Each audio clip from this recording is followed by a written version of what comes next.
Sophia took the order slip for table 7, the best seat in the house, right by the window overlooking the street. But when she glanced down at the bill, her heart stopped. James Whitmore. The name cut through her memories like a blade. Her hands trembled as she set the Americano down. Her gaze involuntarily searched for the man seated before her. More than a decade had passed, yet she could not be mistaken.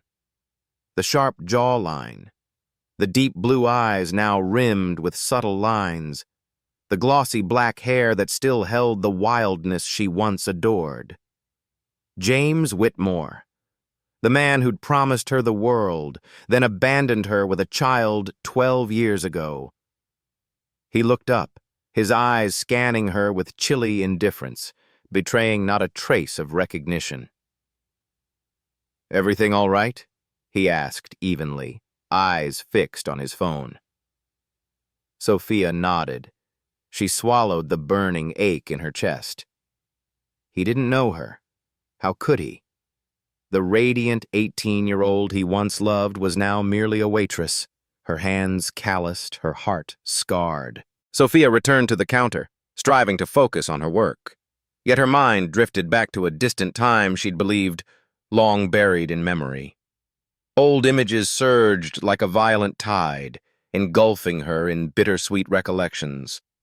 That summer on the shores of La Jolla, the waves whispering against the sand, 2 young lovers lying beneath a star-strewn sky. James, with eyes alight and a roguish grin, had whispered sweet words into her ear, his voice trembling with emotion. "I love you, Sophia."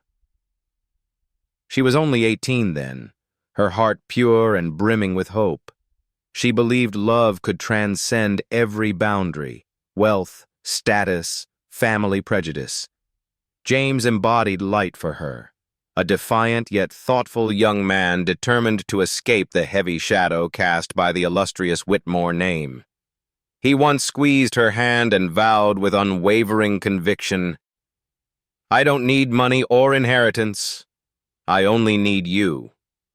Those promises became Sophia's entire world. She dreamed of a simple future filled with love and freedom. Yet everything vanished like foam upon the waves. He left without a word of farewell, vanished as though he'd never existed. She was left with a positive pregnancy test and a shattered heart. Time passed. Everything changed, but that wound remained open, especially when reality struck her anew and dragged her back to days of anguish. Now, mere steps away, James sat in a sleek suit, composed and aloof, surrounded by faces of influence. He laughed with the assured confidence of a man at the pinnacle of success, immersed in the world he once scorned.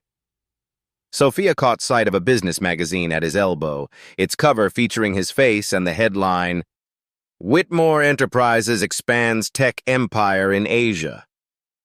Her heart constricted. The boy who'd yearned for freedom had become the very thing he once vowed never to be, a perfect replica of the family he'd tried to shed.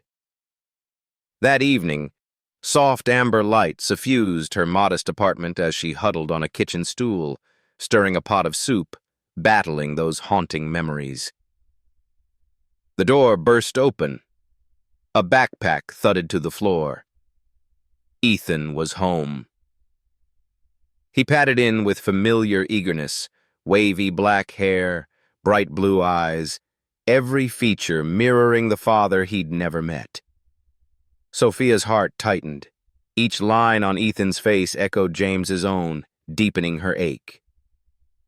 "How was school?" she asked, her voice steady though her heart churned. "Fine, Mom," Ethan replied, rifling through the fridge for a snack. "The teacher said I should enter the science fair. My wind turbine project might win." Sophia managed a small smile, pride swelling within her. Ethan's maturity and inventive spirit had been her sole beacon of hope for 13 years. But the moment of joy was fleeting.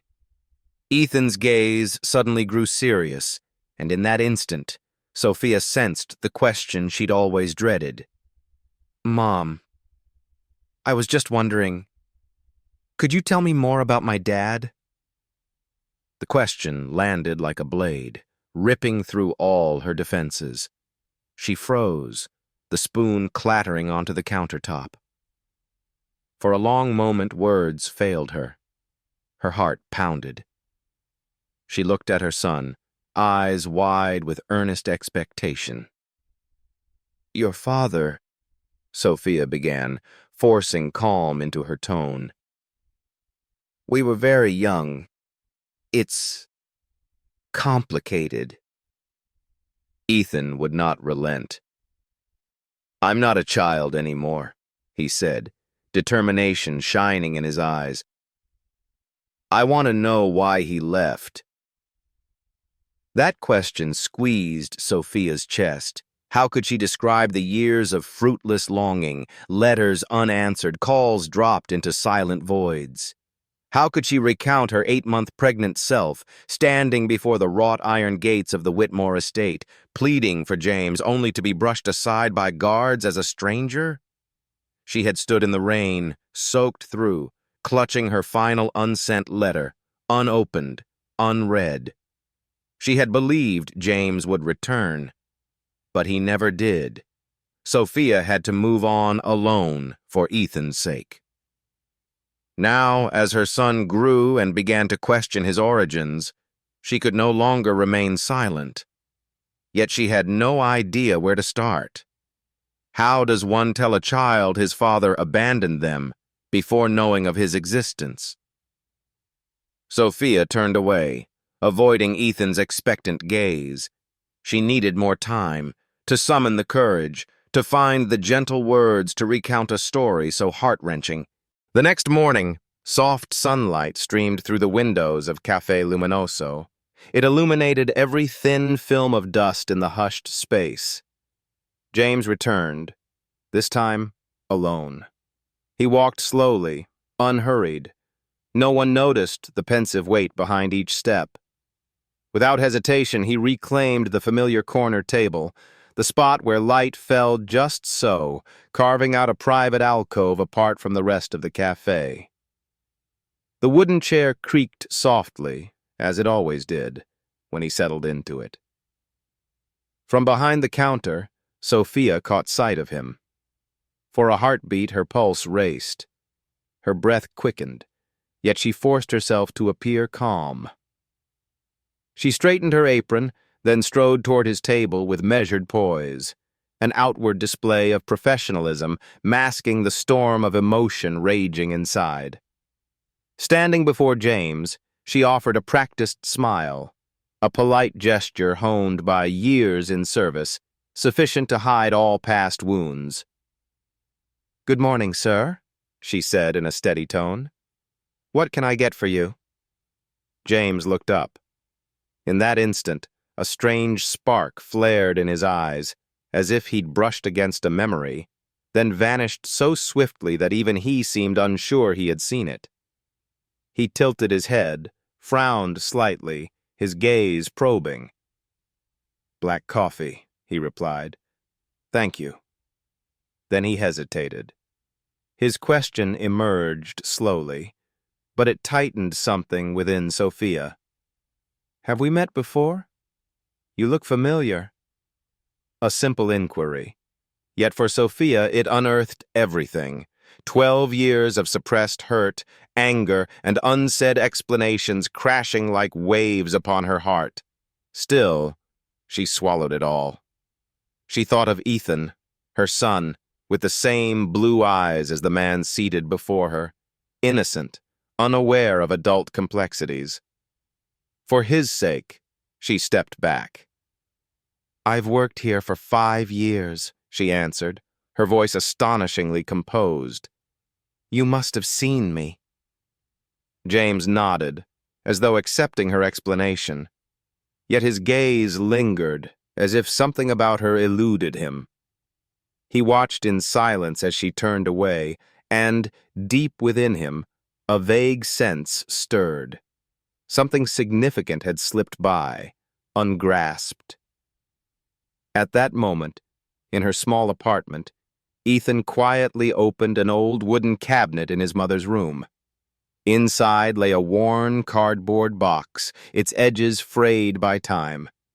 He lifted the lid, hands trembling with anticipation and a hint of guilt. At the box's bottom lay a few keepsakes, letters, an old bus ticket, and a faded photograph. He raised the photo into the light.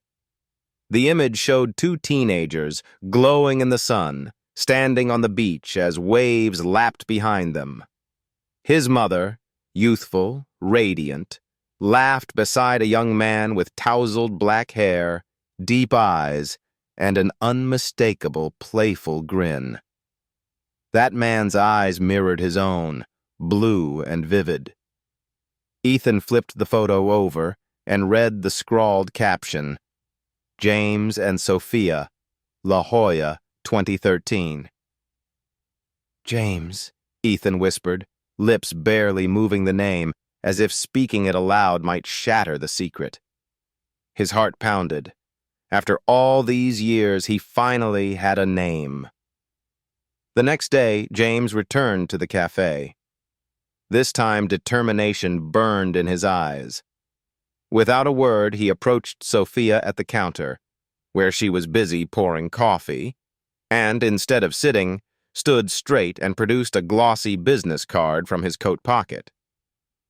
I'd like to make a donation to this cafe through my foundation, he said, softly but clearly.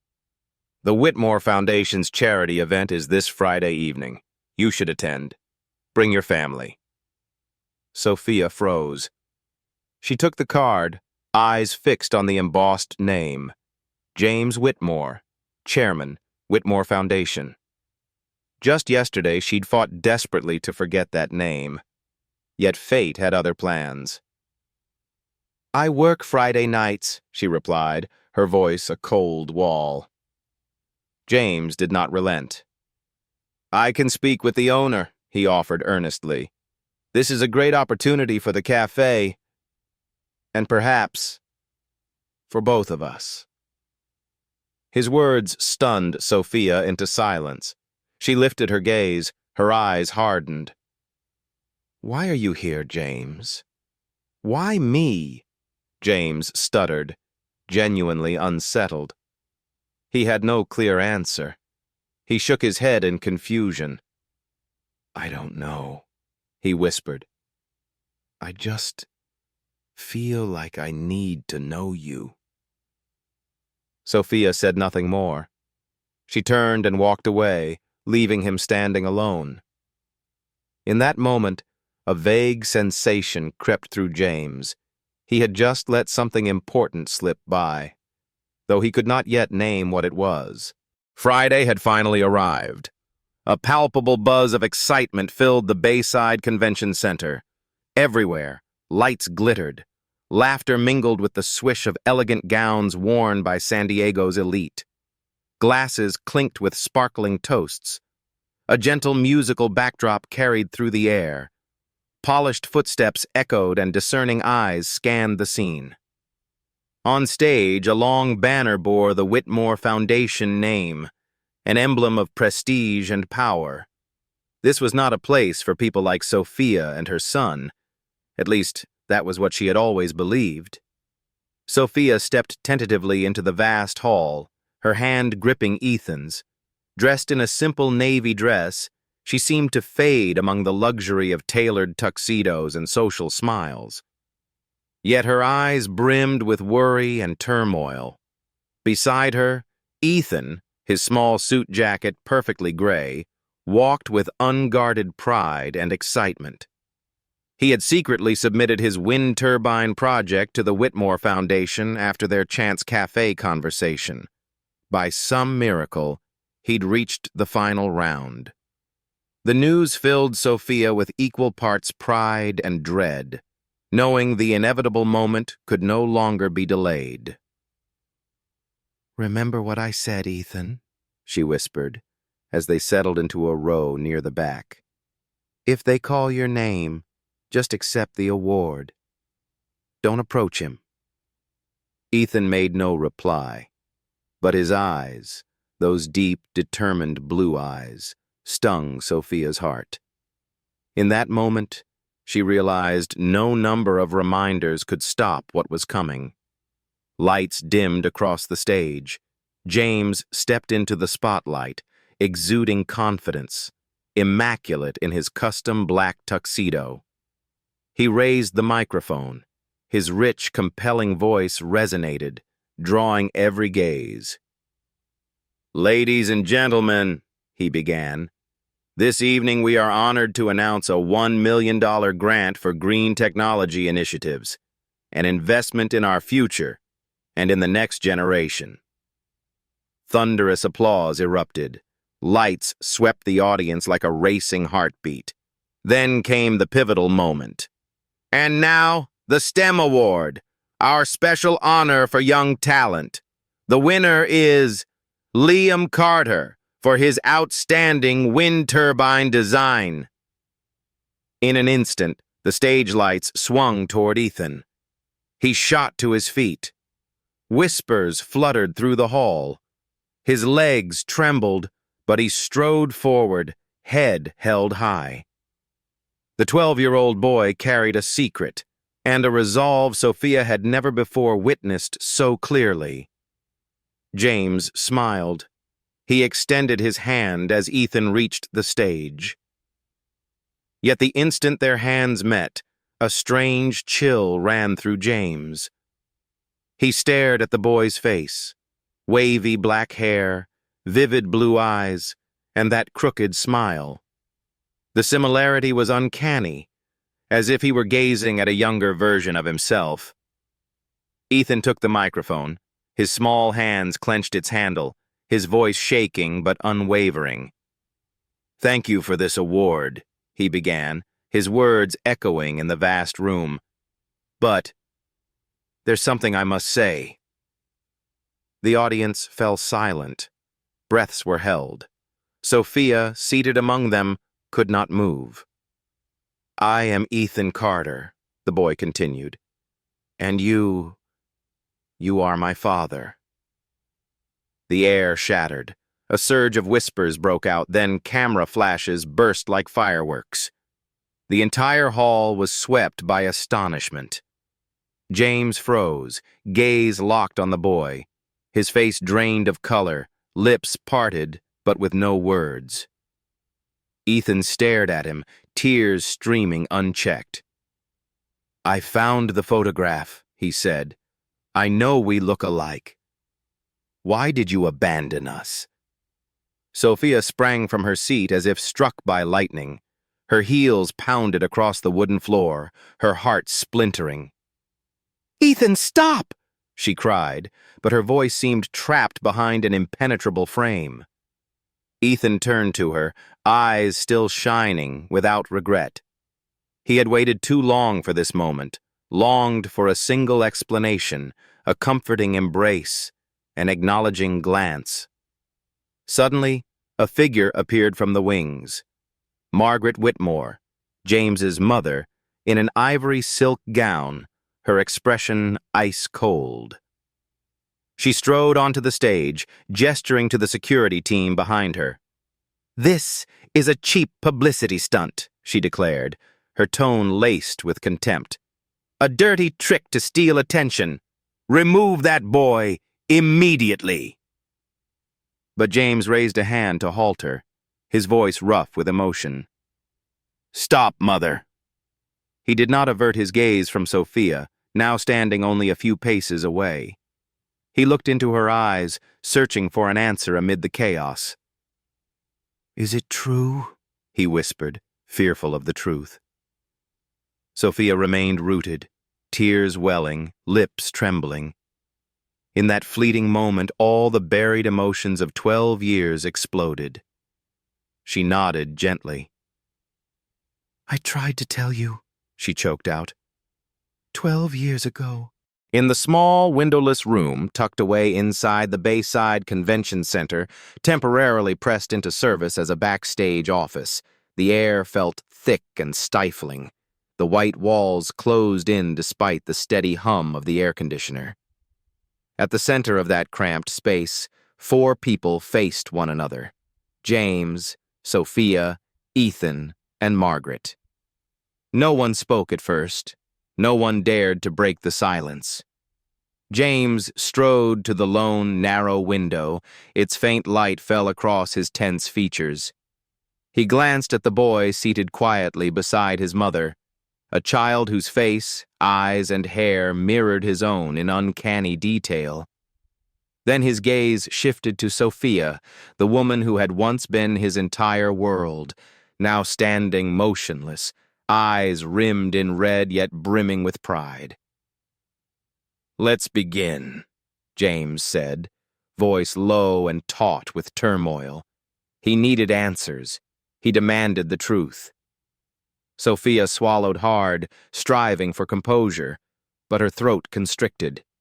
Old memories surged, days she carried their child alone, aching for a call, a message, any reply.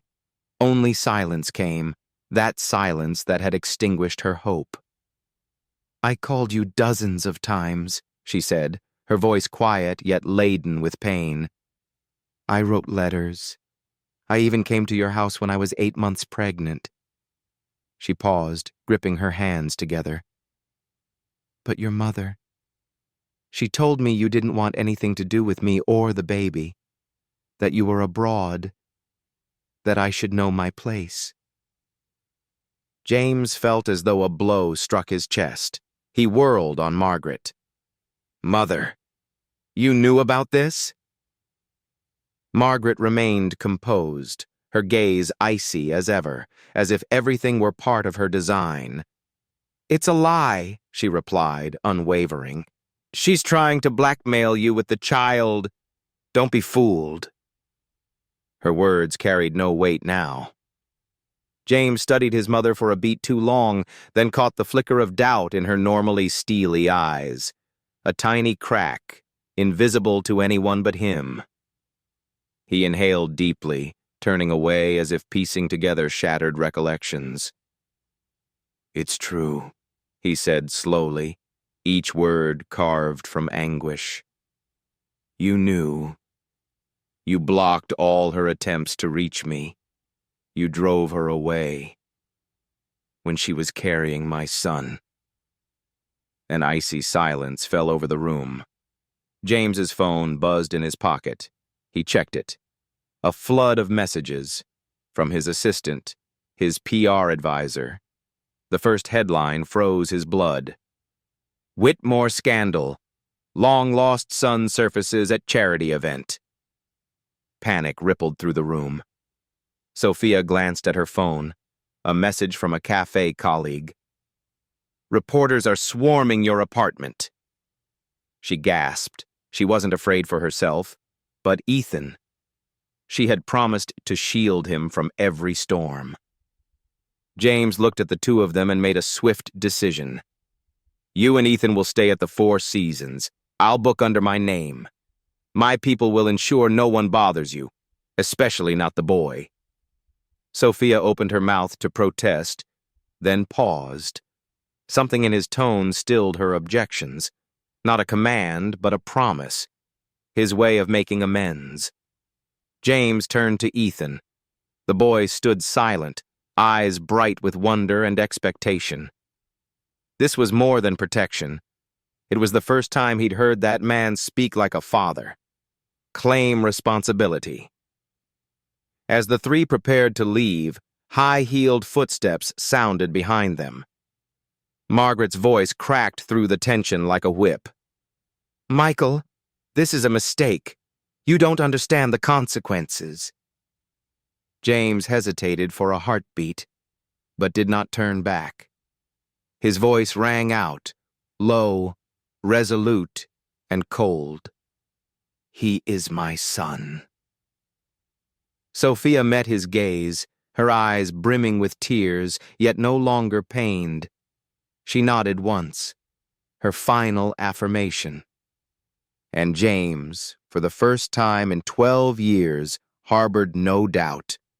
The boy stood between them, watching, his heart pounding with all that words could not express.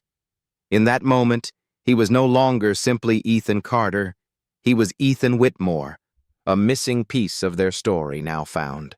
2 weeks have passed since that stormy night at the Bayside Convention Center. And now, in James's quiet penthouse apartment, an entirely different atmosphere has settled. Warm, gentle, tinged with the wonder of a new chapter unfolding. Ethan's laughter echoes through every corner, breathing life into a space that once felt cold and empty. He's lost in discovery, exploring James's collection of classic games, from 90s consoles to dusty handhelds he'd only seen in books. That pure joy bridges every divide between generations, between past and present. Meanwhile, James and Sophia stand side by side on the balcony. A light breeze stirs around them, and below, the lights of San Diego stretch out like a miniature galaxy. They stand in silence for a moment, savoring this rare instant without words.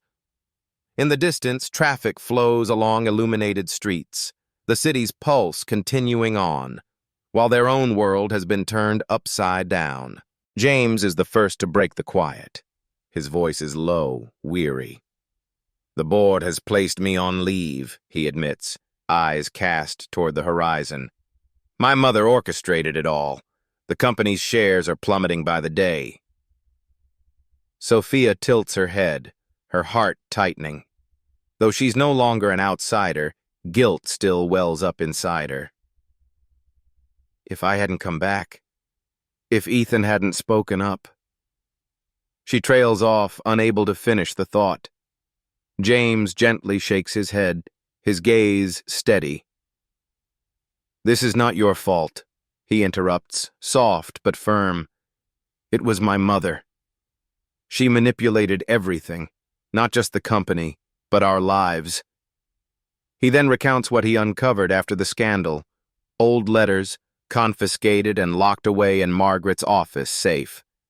Surveillance footage from the Whitmore estate gates, showing Sophia 8 months pregnant, standing in the rain, pleading to see him, only to be coldly turned away by guards.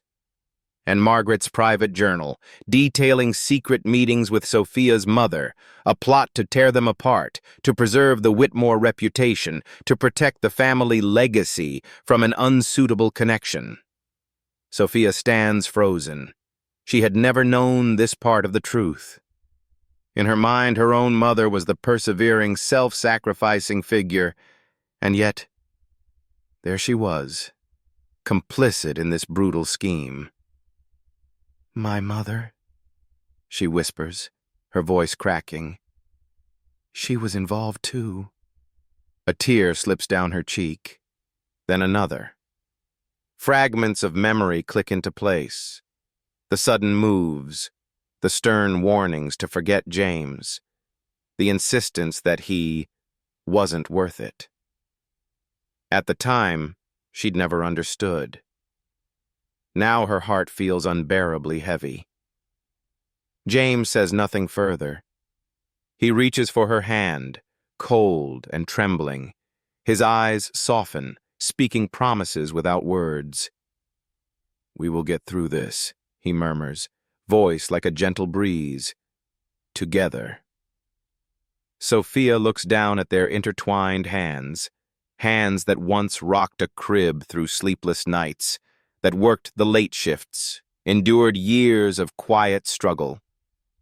Now those hands are held by the love she thought lost forever.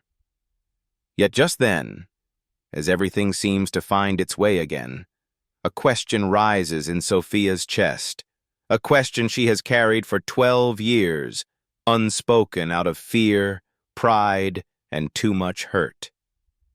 And now, on that wind-swept balcony, under the soft city glow and the echo of her son's laughter, she can't hold it back any longer. "That summer," she begins, voice a whisper on the wind.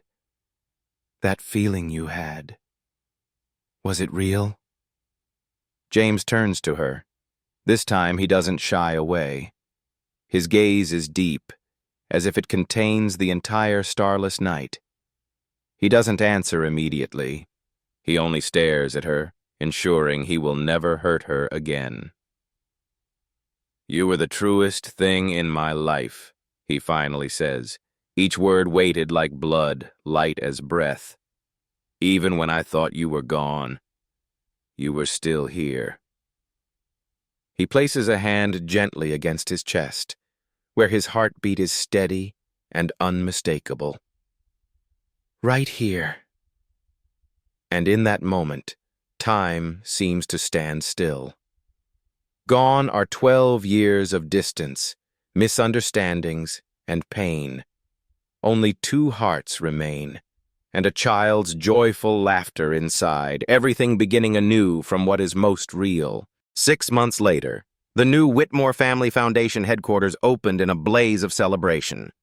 The green building, designed with inspiration from Ethan's vision, stood as a symbol of second chances. Flashbulbs popped around James, Sophia, and Ethan as they stood side by side. Their smiles shone bright. Margaret, frail but present, sat in the front row. Her gaze softened as she looked upon her grandson. On the sands of La Jolla Beach, 3 figures were etched against the shoreline. James teaching Ethan to surf, while Sophia watched from the shore with a gentle smile.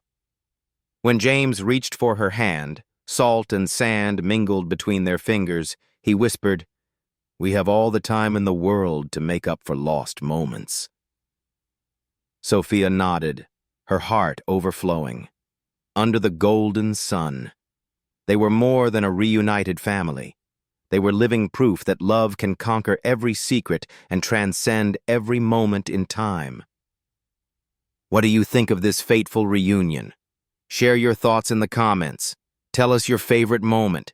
And don't forget to hit like and subscribe to 30 Millionaire Stories for more deeply moving millionaire tales.